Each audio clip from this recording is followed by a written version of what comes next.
Hello friends, welcome to my channel. So నా last video బల్లిని ఇంట్లో ఎలా రాకుండా చేయాలనే వీడియోకి మీరు చాలా మంచిగా సపోర్ట్ చేశారు.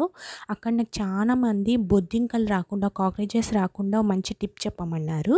సో ఈరోజు వీడియో వచ్చేసి బొద్దింకలు అండ్ చిన్న చిన్న ఇన్సెక్ట్స్, ఏవైనా దోమలు మన కిచెన్లో లేకుండా ఎలా చేయాలో మనం ఈరోజు చూసాము. సో ఫస్ట్ దీనికి వచ్చేసి జస్ట్ 4 ఇంగ్రీడియంట్స్తో మనము ఈ స్ప్రే అనేది తయారు చేసుకోవచ్చు. దానికొచ్చేసి ఈ కలమంద ఆకు, వంట సోడా, దాల్చిన చెక్క అండ్ ఒక లెమన్. ఈ 4తో మనము స్ప్రే అనేది ఎలా తయారు చేసుకుందామో ఇప్పుడు చూద్దాము. సో ఈ కలమంద ఆకులో నుంచి మనము జెల్ తీయాలంటే చాలా కష్టంగా ఉంటుంది, ఎందుకంటే ఇది జారిపోతూ ఉంటుంది. సో ఇలా బాటిల్ కింద కట్ చేసేసి మనం ఇలాగా చేసేసుకుంటే మనకి ఈజీగా అవి బయటికి వచ్చేసాయి అండ్ జారని కూడా జారదు. సో మీరు ఇలాగా ఒక 2-3 స్పూన్స్ ఆఫ్ అలోవెరా జెల్ అనేది తీసి పెట్టుకోవాలి. అండ్ దాని తర్వాత ఇలాగ జెల్ వస్తుంది, ఇలాగ తీసి పక్కన పెట్టుకోండి.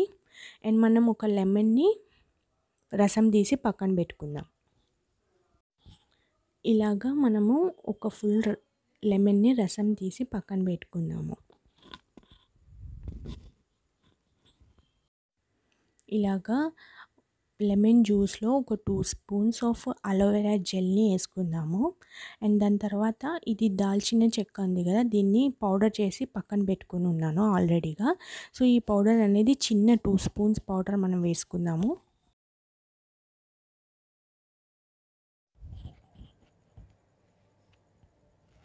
ఇలా 2 స్పూన్స్ వేసుకున్నాక వంట సోడా అనేది 1 స్పూన్ వేసుకోవాలి, ఒక పెద్ద స్పూన్ వేసుకోవాలి.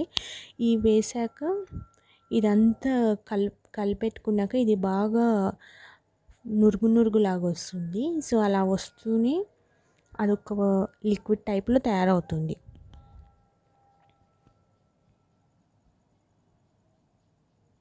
సో చూసారా, ఇలా నురుగులాగా రావాలి.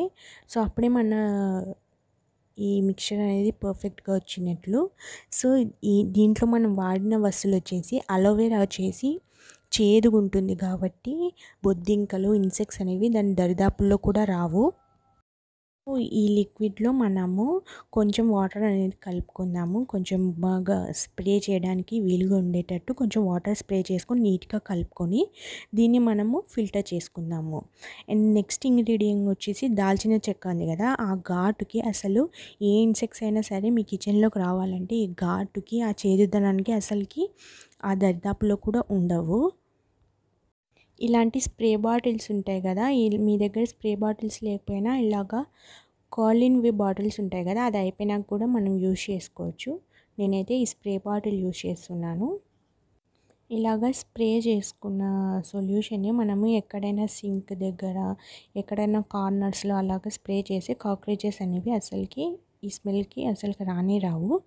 సో స్ప్రే కాబట్టి మనం చేతితో కూడా ఏం పట్టుకోవాల్సిన అవసరం ఉండదు, ఈజీగా స్ప్రే చేసేయచ్చు. నేను ఇక్కడ సింక్ అండ్ ఇలాగ ఫ్రిడ్జ్ వెనకాల మనకి ఎక్కడ కాక్రోచెస్ కనిపిస్తే అక్కడ మనము యూజ్ చేసుకోవచ్చు. ఈ వీడియో మీకు నచ్చినట్లయితే లైక్ చేయండి, షేర్ చేయండి, సబ్స్క్రైబ్ చేయడం మాత్రం మర్చిపోదు. Thank you friends.